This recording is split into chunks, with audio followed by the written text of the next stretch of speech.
next speaker is Koen Verhoeven from the Netherlands Institute for Ecology, and he will be talking to us about epigenetic inheritance in asexual plants, the causes and consequences of heritable DNA methylation variation within apomictic dandelion lineages.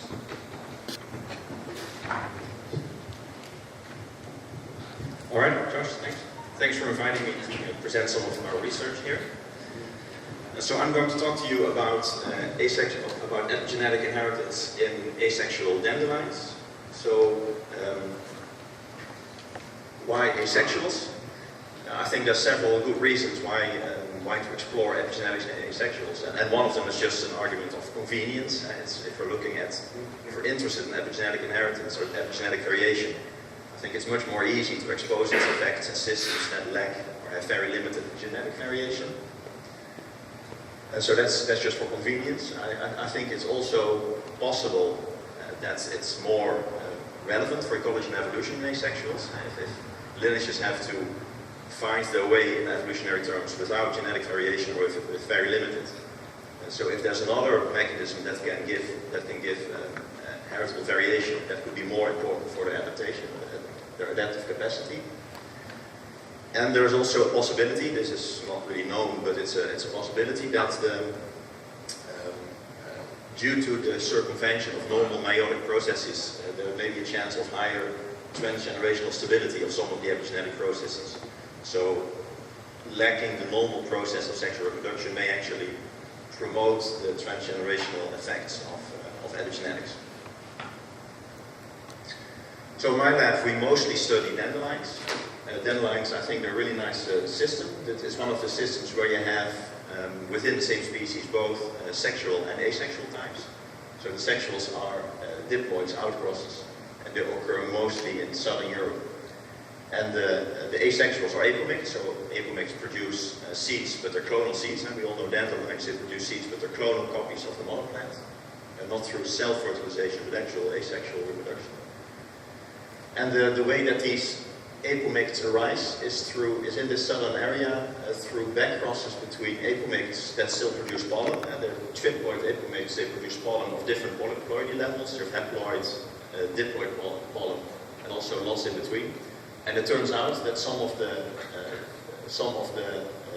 diploid pollen, if it fertilizes in a mixed population a sexual mother plant, it can give rise to progeny of various ploidy levels, but some of that will be triploid, and some of the triploids will be functionally new apomicts. So in these mixed populations, in these back crosses, some of the offspring are, let's say, founders of new apomictic lineages, which then go on and lead their own evolutionary lives, and they turn out to migrate way beyond the geographic area where the sexuals occur. And also by now, over the last few hundred years, they've become very successful natural biological invaders in the rest of the world. And it's always the asexuals who do that. So there's many different asexual genotypes, but each individual genotype has to fend for itself without the mechanisms of recombination and segregation, so with very limited genetic variation, and still very successful in taking over very diverse new habitats. So what I'm going to do here is give you some results of studies in my lab that explore, I would say, two different aspects of heritable epigenetic variation that could be relevant for ecology and evolution. So I would call this the promise of epigenetics. I mean, the data will have to speak, but if you can speculate on it, I think of this as epigenetics having two potential roles in ecology and evolution. One is attached to responses to environment. So Josh talked about phenotypic plasticity, and because some of these epigenetic mechanisms, if they mediate phenotypic plasticity, some of them can be heritable. So they could be an underlying mechanism for maternal or transgenerational effects. And I would speculate that this could prepare offspring for specific stressful environments that parents have experienced. So almost completely independent of that, you could think of epigenetic variation irrespective of how it was generated. So it may not be induced by environments, but it may just arise naturally through stochastic epimutations. And you can think then of that as untargeted random variation that is added to the system. And to the extent that that is heritable, and maybe even long-term heritable, this is of course visible to selection, it affects phenotypes. So this holds the promise that there could be something like epigenetic-based adaptation. And, or maybe, if it's not strictly epigenetic-based adaptation, the fact that this can happen based on epigenetic mechanisms affects the process of selection on genetic variation in the system. So this is the promise. I mean, we can speculate, but we need to show the data what's going on. So I'm going to show you some results first. So in my talk, I'll give you some results that try to explore both these things. And I'll first show some experiments on what we did with transgenerational experiments in response to stress. So this all started a few years ago with a study, so with these dandelions. The nice thing is you can have replicated genotypes from one model plant. You can divide the offspring that are genetically identical over different environments. And we screened we wanted to see what happens with the genomes, with DNA methylation in the genome, and then what happens over generations with that. So this was an MSAVP study, as Marta explained. So the signal that comes from this experiment is that there's a small portion of loci that I would call labile methylation. They show variation somewhere in the experiment. And there's variation also without stress. There's some background rate of methylation change going on. But the signal of some of the stresses, mainly these jasmonic acid treatment and salicylic acid treatment. So these are chemical mimics of biotic interactions. What these stresses seem to do was to increase the rate of DNA methylation change as this subset of unstable loci. And if we then follow that up to the next generation, it seems that the majority of the variation that occurred in the first generation was then transmitted to the next generation. So we follow that up with some more MSAVP work. So here is an experiment over one more generation, exposing one generation to salicylic acid, which was the treatment that in the previous experiments seemed to do the most, seemed to trigger the most changes. And then, so we follow that, again with MSAVPs, over 3 generations, what happens. And then this is what it looks like. So if we derive from the first generation if we infer from that a consensus epigenotype based on the 50 or so MSAVP loci, and then here we plot similarities between replicated plants. So there were 10 plants that received the treatment and 10 plants that were control. And then we see over subsequent generations, well, we see two things. We see that the epigenetic differences between replicated plants increases over generations, and this happens both in the controls and in the salicylic acid lines. So I think this shows that you build up quite easily over 3 generations epigenetic differences between genetically identical plants. And that also here in this experiment there seems to be a weak signal that there's more variation generated in the plants, in the, let's say, the salicylic acid lines. And it didn't happen really strikingly in the first generation, but it also in subsequent generations, generation 2, generation 3, that were not exposed to salicylic acid, seemed to be that they still increased more epigenetic variation because of the salicylic acid treatment in the first generation. So this is all nice, but it's also somewhat unsatisfactory. These MSAVPs give you very low resolution, and of course, well, it's been mentioned several times now, we developed this EpiGBS method in our lab. So we just generated the first big data set, and I just wanted to show, but we haven't gone through a bunch of the analysis yet. But so we did an experiment where we have plants followed over 6 generations, so replicated lines that either were exposed to several generations of jasmonic acid and then under control, or without the jasmonic acid. So, and then for many individual cytosine positions, we can calculate or quantify methylation levels and compare the effect of jasmonic acid. So, the analysis of this is very much ongoing. These were very, very fresh data, but clearly we will use these data to first document the background rates, the background dynamics of DNA methylation in this apomictic system, and then ask if or to what extent that rate of dynamics over generations is affected by environmental treatments. So why we do that? We also decided to look at some other things, transgenerational effects of stress, but not on DNA methylation, but on other things that we thought relevant. So of course, we'd like to know if there's any, if any effects, if they're there, are associated with effects on gene expression. So here we did an experiment where we exposed plants in the first generation to jasmonic acid, or not. And then we took offspring of these plants and also exposed them to jasmonic acid or not. And then we asked, in this second generation, do we see in the gene expression levels, do we see effects of what happened in the previous generation? So these plants in the first generation were treated with a single dose of jasmonic acid very early in development, so long before the flowers were produced, so there's no direct induction of the germline, which in plants only develops when flowers develop.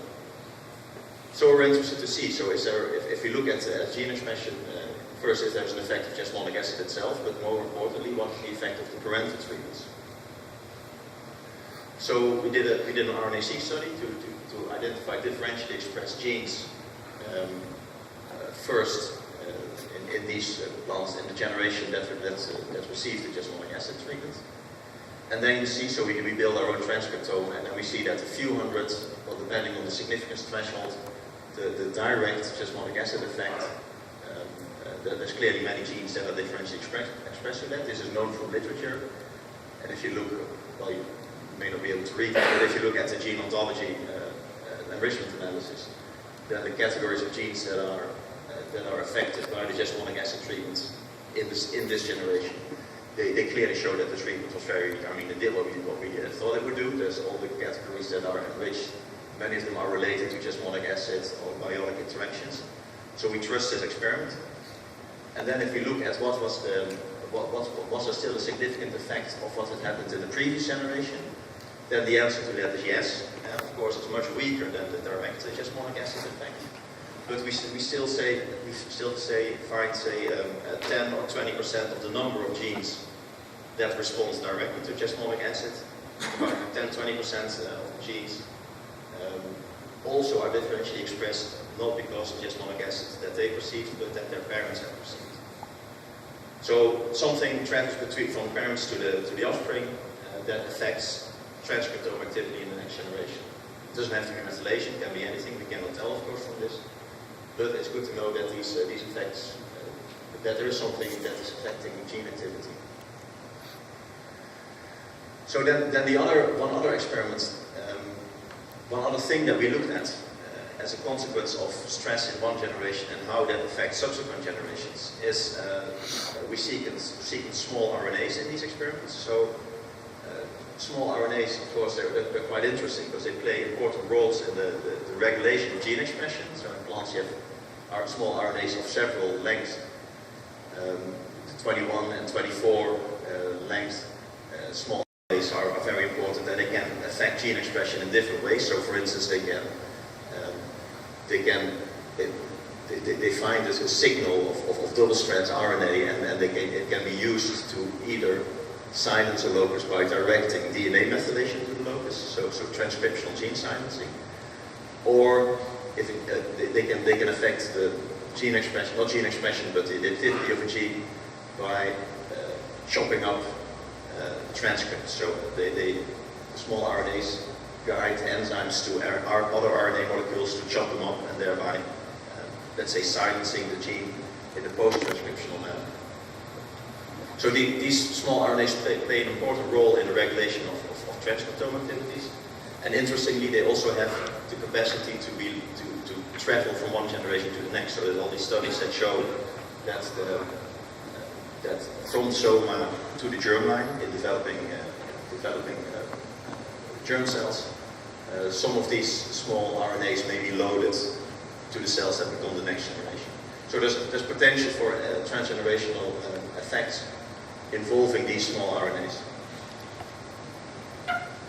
So here, in yet a similar experiment, we decided to expose plants of the same genotype to 3 treatments, either a control, either a drought stress, or again a salicylic acid stress. Again from one generation, and then we followed, the next 2 generations were not stressed, and in this 3rd generation we sequenced the small RNAs. This is a project that was together with a group in Israel, with Epigenetic and with the analysis of Johannes and his lab in Groningen. So you see all small RNAs of a certain size, and then we map them to the limited genomic data, sequence information that we have from dandelion. But we have a small data set of transposable elements. And of course we have the whole transcriptome of dandelion, so we map the small RNAs to these two things and see what happens.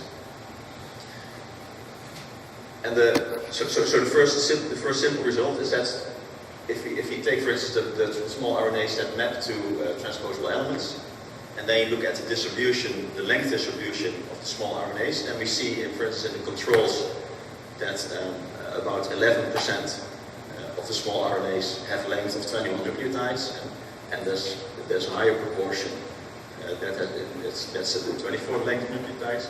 But the interesting thing, and this is expected, but the interesting thing is that in fact the length distribution mapping to transposable elements, but also to genes, is in fact very significantly affected by the treatments 2 generations ago. So this is not yet this doesn't give functional insight yet, but there's clearly something going on. So if we see in the length distribution mapping to transposable elements of genes reflected that environments were different in the grandparental generation. Now then of course the next obvious question is are there individual genes that are to which more or less small RNAs map depending on these environments, and the answer to that is no. So we check in our transcriptome about almost 30,000 genes that were annotated, and at the individual gene level we can hardly find a single gene that has significantly more or less small RNAs mapping to it depending on these environments. But if we don't look at the gene level, but if we look at the gene ontology level, so 1 or 2 steps higher up in the hierarchy of how things are organized, then we do find a very strong signal that these grandparental treatments had a big effect. So what you see here, if you can read it, is so here's the distribution of the different for individual genes. Whether or not they attracted much more or much less small RNAs I think this is drought versus control, and this is salicylic acid versus control. So the tails of these distributions are the genes that to which either much more or much less, much fewer small RNAs mapped based on the grandparental drought treatment.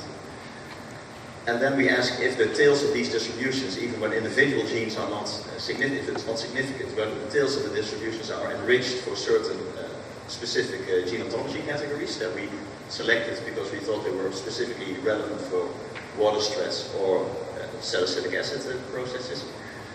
And then we see that compared to a bootstrapping control of the overall distribution, that the tails are significantly enriched for these gene ontology categories that are related to stress. So we see that both in the let's say the drought experiment and in the salicylic acid experiment, and we even see some differences between the drought and the control. So this means that the grandparental stress effect shows 2 generations later, shows an effect that the small RNA populations in those plants are different in a way that the genes or categories that are associated with stress response are much more affected by these small RNAs than in the grand offspring of the control treatments. So we think this is quite an exciting result. We don't know what is the signal that actually transferred between all these 3 generations. It could be methylation, it could be small RNAs themselves, it could be something else. But at least some signal travels from the 1st generation to the 3rd generation that affects the epigenetic regulation of the transcriptome. So, to conclude from all these transgenerational stress experiments, I would say the question is, are there heritable responses, epigenetic responses to these environmental stresses? And the answer clearly to me is yes. The epigenetic transcriptome regulation reflects the environmental experience from not only one, but even 2 generations ago. Then up to the second part of the talk.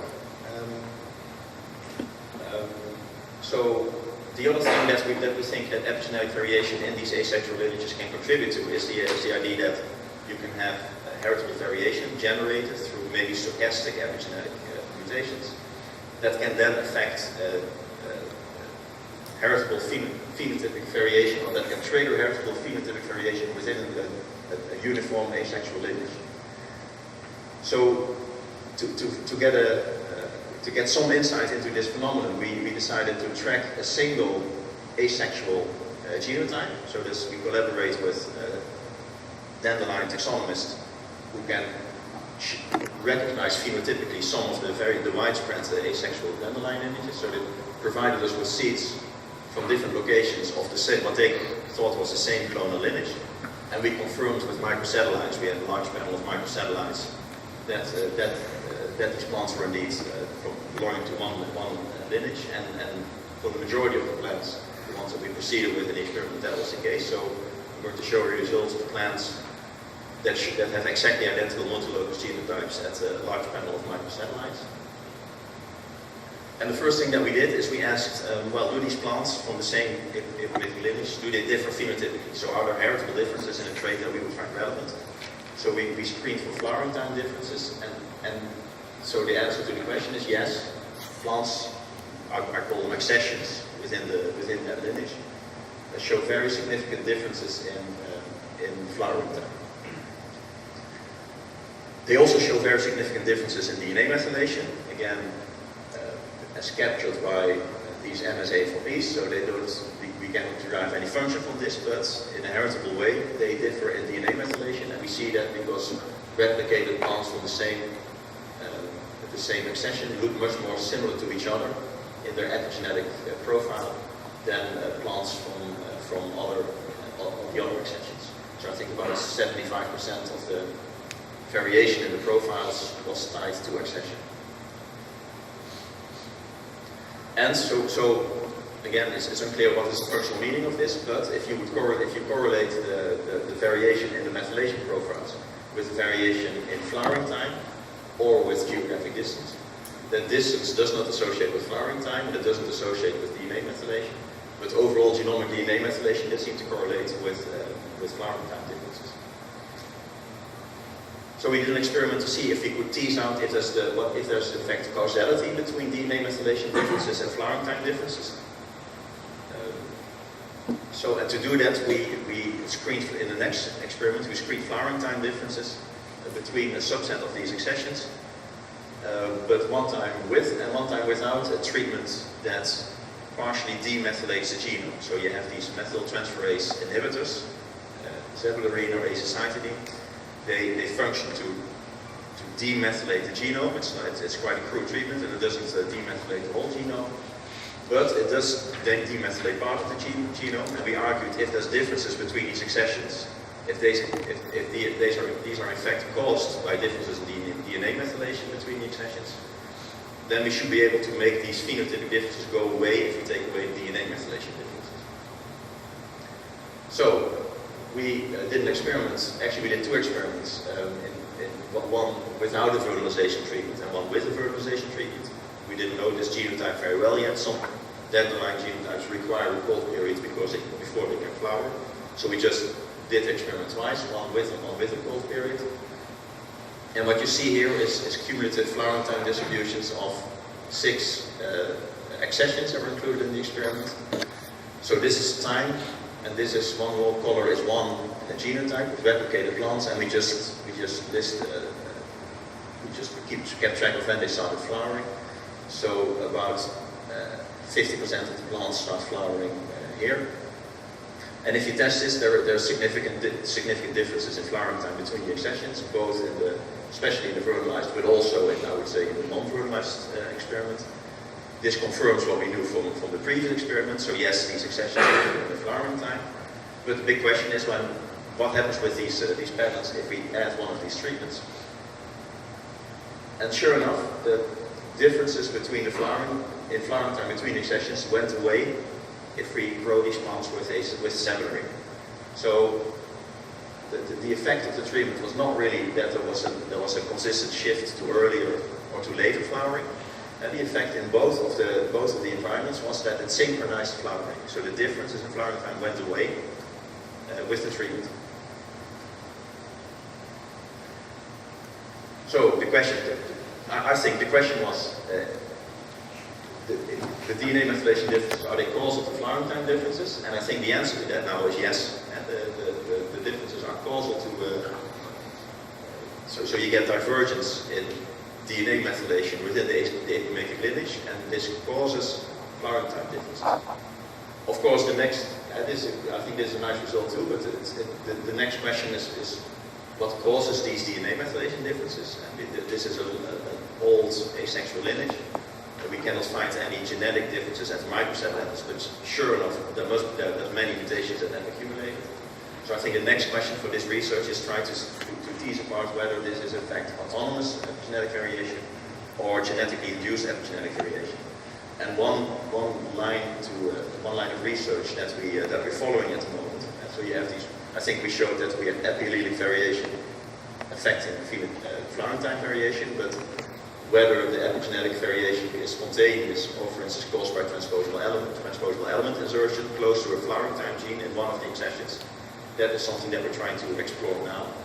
And the potential for that, I think, is shown by very recent results that I actually got yesterday. So one of my postdocs is screening in a different apomictic lineage the transposable element content of different accessions from the same lineage. And there's clear differences in transposable element content. So there's not expression, this is genomic data, and there's, for instance, there seems to be especially one gypsy chromovirus type of transposable elements that seems to be proliferating in some of the accessions and some not. So there's clear potential for the epigenetic variation that we find and that affects flowering time to be caused, for instance, by a recent transposition event into or next to a gene or locus that controls flowering time, and that affects then the phenotype through DNA methylation. So to wrap up the conclusion from this to the second question that we're interested in. So could there be selection on stable epimutations? I think at the moment the answer is quite possibly. So we see that within apomictic heritable divergence in flowering time is at least mediated by heritable divergence in DNA methylation.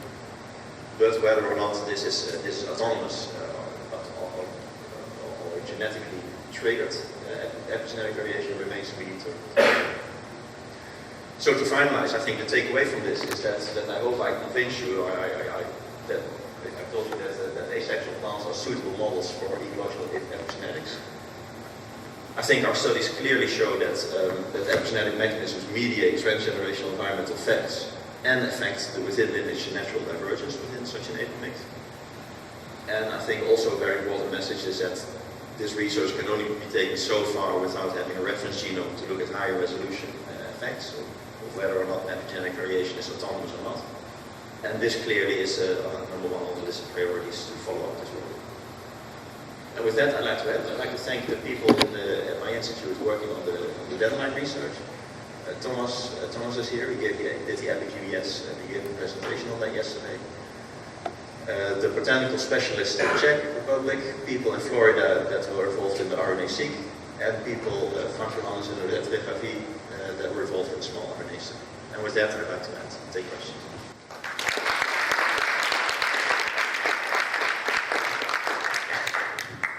We have time for one or two questions. Any indication whether any of your stress responses are actually adaptive?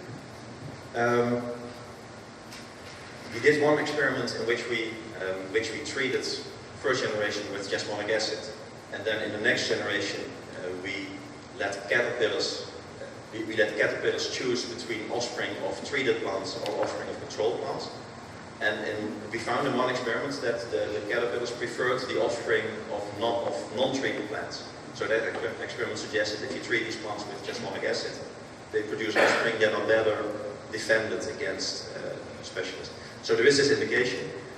We haven't found that in all genotypes, so the results are a bit mixed. We're not completely sure, but there are some indications, I would say.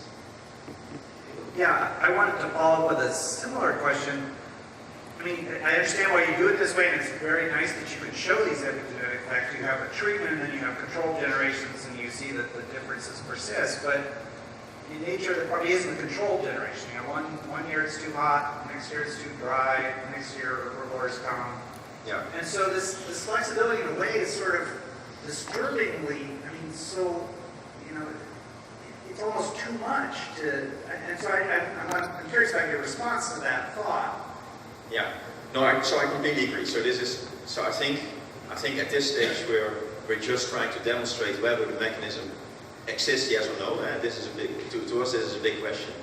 But, and I agree that if you think about in natural settings, to what extent can this help in an adaptive sense because of all the complexities? It's not completely clear. But it could be. I mean, you can think of environments that are really, if you compare two environments, it could be that one environment tends to be more, let's say, herbivore. Herbivores may be more dominant or prevalent in one environment than the other. So if this is something that is, let's say you travel, you migrate from one population and then to another, and you find yourself in an area that is infected typically with herbivores, then the signal may be so strong that this could in fact help. But I agree that it's difficult to envision how this could be adaptive if the environmental variability is too stochastic and there's too many things going on. One quick question from Sam. Actually, I have an answer. Oh, there we go. So the answer is that if the environment is variable, then there's... If the environment's variable, then there's selection to simply produce variable offspring. So that it becomes a form of bed hedging. But I agree, but so that is also one of the things that this could do. But it's different. So bed hedging is one thing, but having really a targeted shift, a directed shift, is something else. So both could be going on through epigenetics, so I completely agree with you. Maybe it's easier to envision what would be the advantage of the bed hedging strategy. But if we see a consistent shift, like in the phenotype that I just explained with an increased resistance to herbivores, that's not bed hedging. That is All right, well, let's thank Koen one more time.